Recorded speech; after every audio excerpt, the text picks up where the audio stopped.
মানুষ বলে মৃত মানুষ আর ফিরে আসে না, কিন্তু আমি আজ যে গল্পটা বলবো সেটা শোনার পর তুমি হয়তো এই কথাটা আর সহজে বিশ্বাস করতে পারবে না।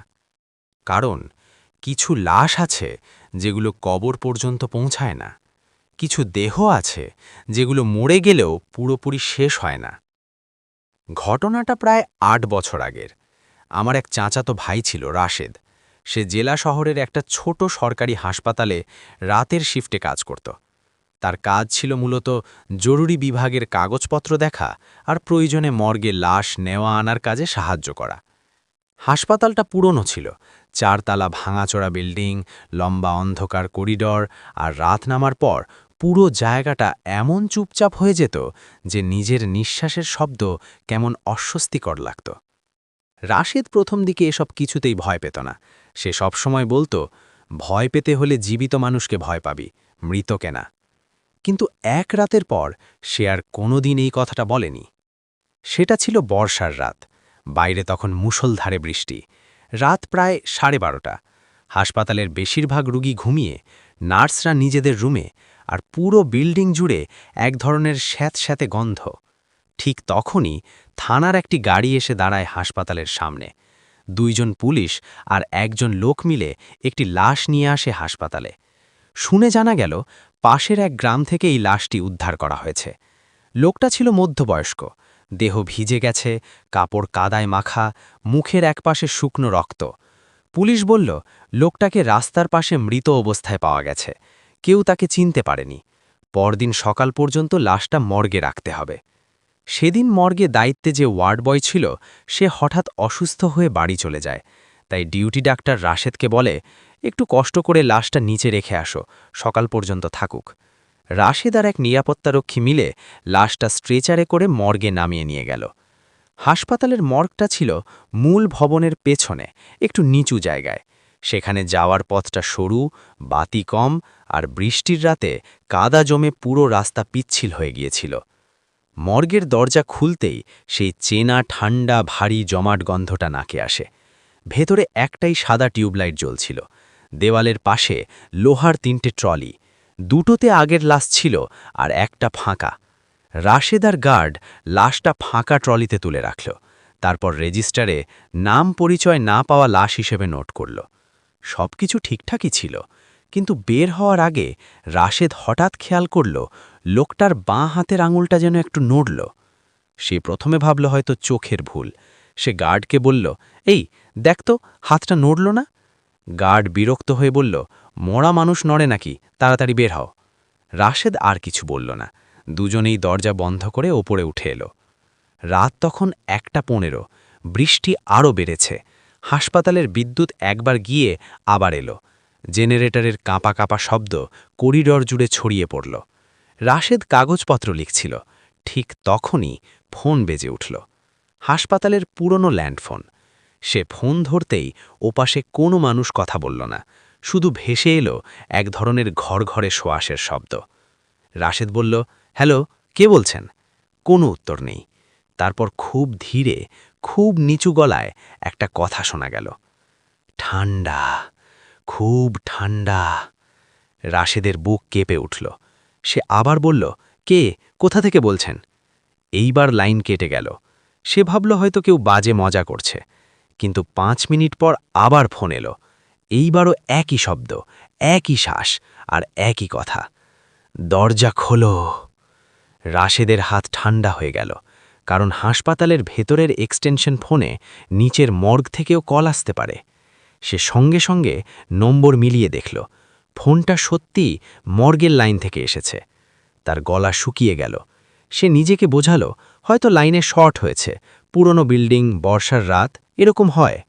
কিন্তু সেদিন রাতে যা ঘটল তার ব্যাখ্যা শর্ট সার্কিট দিয়ে দেওয়া যায় না। রাত প্রায় 2টো। হঠাৎ নিচতলার করিডর থেকে দৌড়ে এসে এক নার্স বলল, ভাই, মর্গের পাশ দিয়ে আসছিলাম, মনে হলো ভেতরে কেউ দরজায় আঘাত করছে। রাশেদ বিরক্ত মুখে বলল, এই রাতে এসব বলবেন না তো আপা। নার্স কাঁপা গলায় বলল, আমি মজা করছি না, সত্যি শব্দ শুনেছি। ডিউটি ডাক্তারও তখন বাইরে এলেন। তিনি প্রথমে বিষয়টা গুরুত্ব দিলেন না, কিন্তু ঠিক তখনই পুরো ভবন জুড়ে একটা বিকট শব্দ হলো। ধাম ধাম ধাম, এমন শব্দ যেন লোহার দরজায় কেউ ভেতর থেকে জোরে জোরে মাথা ঠুকছে। সবাই একসাথে চুপ হয়ে গেল। শব্দটা আবার এলো। এইবার সবাই বুঝল শব্দটা মর্গ থেকেই আসছে। ডাক্তার বললেন, চলুন দেখে আসি। রাশেদ, ডাক্তার আর সেই নিরাপত্তারক্ষী ৩ জন টর্চ নিয়ে নিচে নামল। বৃষ্টি তখনও চলছে। মর্গের সামনে গিয়ে তারা থেমে গেল, কারণ দরজাটা কাঁপছে, একদম স্পষ্ট, যেন ভেতর থেকে কেউ চাপ দিচ্ছে। গার্ড তো ভয় পেয়ে বলেই ফেলল, স্যার, পুলিশে খবর দেই। ডাক্তার মুখ শক্ত করে বললেন, আগে দেখি। রাশেদের মনে হচ্ছিল তার পা কাঁপছে, তবুও সে দাঁড়িয়ে রইল। ডাক্তার ধীরে ধীরে দরজার তালা খুললেন। দরজা খোলার সঙ্গে সঙ্গে ভেতর থেকে বরফের মতো ঠান্ডা বাতাস বেরিয়ে এলো, সঙ্গে এমন এক গন্ধ যেন বহুদিনের পচা জল আর রক্ত একসঙ্গে মিশে গেছে। টর্চের আলো ফেলতেই ৩ জনেরই বুক ধড়াস করে উঠল। ট্রলিগুলো সব আগের জায়গাতেই আছে, কিন্তু শেষ ট্রলিটা, যেখানে নতুন লাশটা রাখা ছিল, সেটা খালি, লাশ নেই। রাশেদ অবিশ্বাসে সামনে এগিয়ে গেল। সে ট্রলির নিচে কোনায় দেওয়ালের পাশে তাকালো, কোথাও নেই, কিন্তু মেঝেতে কাদা মাখা ভেজা পায়ের ছাপ রয়েছে। আর সবচেয়ে ভয়ঙ্কর কথা, সেই পায়ের ছাপগুলো মর্গ থেকে দরজার দিকে যায়নি, বরং দরজা থেকে আবার ভেতরের অন্ধকার কোণায় গেছে, যেন কেউ দরজা পর্যন্ত এসে আবার ফিরে গেছে। ডাক্তার ফিসফিস করে বললেন, এটা কিভাবে সম্ভব? ঠিক তখনই রাশেদের টর্চের আলো পড়ল ডান পাশের দেওয়ালে। সেখানে পানির মতো ভেজা আঙুল দিয়ে বড় করে লেখা, আমি এখনো এখানে আছি।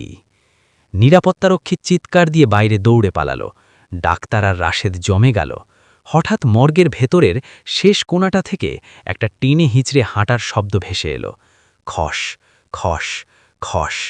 রাশেদ টর্চ ঘুরিয়ে আলো ফেলতেই সেই জিনিসটা দেখা গেল। সেই লাশ।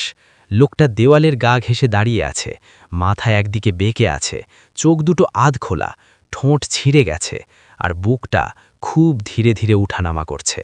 না, ওটা পুরোপুরি মৃত নয়, আবার পুরোপুরি জীবিতও নয়। লোকটা টলটলে এক পা সামনে বাড়ালো, তারপর ফাটা গলায় বলল, ওরা আমাকে এখানে আনতে বারণ করেছিল। ডাক্তারের হাত থেকে টর্চ পড়ে গেল।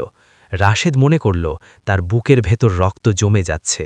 লোকটা আবার বলল, ওরা পেছনেই আছে। এইবার মর্গের ভেতর আর একটা শব্দ হলো, একজনের না, অনেকজনের। মনে হলো দেওয়ালের ভেতর থেকে, ট্রলির নিচ থেকে, ফ্রিজের পেছন থেকে অনেকগুলো শুকনো গলা একসাথে ফিসফিস করছে, খুলে দাও, আমাদের বের হতে দাও, আমাদের ঠান্ডা লাগছে। রাশেদ আর দাঁড়িয়ে থাকতে পারল না। সে ডাক্তারকে টেনে বাইরে বের করল, দরজা বন্ধ করে তালা লাগিয়ে দিল। কিন্তু ভেতর থেকে সঙ্গে সঙ্গে ধাক্কা শুরু হলো, ধাম ধাম ধাম, এমন জোরে যেন একসাথে 10 জন দরজা ভাঙতে চাইছে। ওপরে উঠে পুলিশে খবর দেওয়া হলো। পুলিশ এসে পুরো বিষয়টা শুনে বিশ্বাস করল না, কিন্তু তারা যখন নিজেরা নিচে গেল, তখন মর্গের ভেতর সম্পূর্ণ নীরব। দরজা খুলে দেখা গেল সবকিছু আগের মতোই আছে। শেষ ট্রলিতে সেই লাশটা আগের মতোই পড়ে আছে, একদম স্থির, একদম মৃত। দেওয়ালে কোনো লেখা নেই, মেঝেতে পায়ের ছাপ নেই, কোনায় কেউ দাঁড়িয়ে নেই। পুলিশ রেগে গিয়ে বলল, এসব বাজে কথা বলে হাসপাতাল বন্ধ করতে চান নাকি? ডাক্তার কিছুই বলতে পারলেন না। রাশেদও চুপ করে রইল, কারণ তারা জানত তারা যা দেখেছে সেটা শুধু তাদের চোখেই ধরা দিয়েছে। পরদিন সকালে লাশটির পরিচয় পাওয়া গেল। লোকটা নাকি পাশের গ্রামে এক কবিরাজের কাছে গিয়েছিল, শুনেছিল তার ওপর নাকি ছায়া লেগেছে। সেই কবিরাজ কয়েকদিন চিকিৎসা করার পর বলেছিল লোকটার দেহে নাকি সে একা নেই। এই কথা শোনার পর থেকে লোকটা বারবার বলতো, আমি মরে গেলে আমাকে মাটির নিচে দিও, হাসপাতালের ঠান্ডা ঘরে নিও না। কিন্তু তার মৃত্যুর পরও শেষ পর্যন্ত তাকে মর্গেই আনা হয়েছিল। সেই দিন দুপুরে লাশটা গ্রামের লোকজন নিয়ে গিয়ে দাফন করে। সবাই ভেবেছিল ব্যাপারটা এখানেই শেষ, কিন্তু না, শেষটা হয়েছিল আরও ভয়ঙ্করভাবে। লাশ দাফনের 3 দিন পর রাতের শিফটে আবার রাশেদের ডিউটি পড়ে। সে অনেক ভয় নিয়ে হাসপাতালে যায়, মনে মনে ঠিক করে মর্গের কাছে আর যাবে না। কিন্তু রাত 1:30টার দিকে আবার সেই ল্যান্ডফোনটা বেজে উঠল। সে কাঁপতে কাঁপতে রিসিভ করল। ওপাশে কিছুক্ষণ নীরবতা, তারপর সেই একই ঘর ঘরে গলা, আমাকে তো কবর দিয়েছিস তোরা। রাশেদের বুক থেমে যাওয়ার মতো অবস্থা। ওপাশ থেকে আবার কথা এলো, কিন্তু যারা আমার সঙ্গে ছিল ওরা এখনো মর্গে আছে। লাইন কেটে গেল। সেই রাতের পর রাশেদ চাকরিটাই ছেড়ে দেয়। সে আর কোনোদিন হাসপাতালের ডিউটিতে ফেরেনি।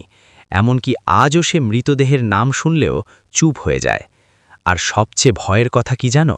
1 বছর পর ওই পুরনো মর্গ ভবন ভেঙে নতুন বিল্ডিং বানানোর সময় মেঝের নিচ থেকে একটা বন্ধ লোহার বাক্স পাওয়া যায়। বাক্স খুলে ভেতরে যা পাওয়া গিয়েছিল তা আজও কেউ প্রকাশ্যে বলতে চায় না। শুধু যারা দেখেছিল তারা নাকি বলেছিল ভেতরে একটা লাশ ছিল না, ছিল অনেকগুলো হাতের হাড়, আর বাক্সের ঢাকনার ভেতরের দিকে নখ দিয়ে আঁচড় কাটা ছিল, যেন কেউ ভেতর থেকে বের হতে চেয়েছিল। তাই যদি কোনোদিন গভীর রাতে হাসপাতালের করিডরে পুরনো ফোন বেজে